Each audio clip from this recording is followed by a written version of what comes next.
আমি জানি আমার মেয়েটা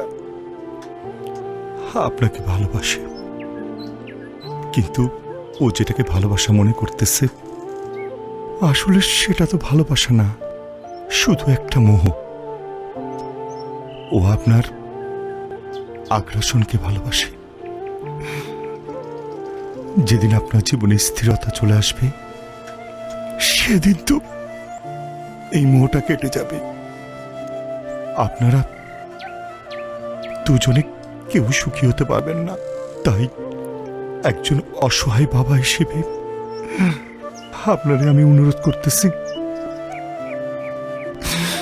আমার বেটার সাথে আপনি আর বন্ধুত্ব রাখেন না।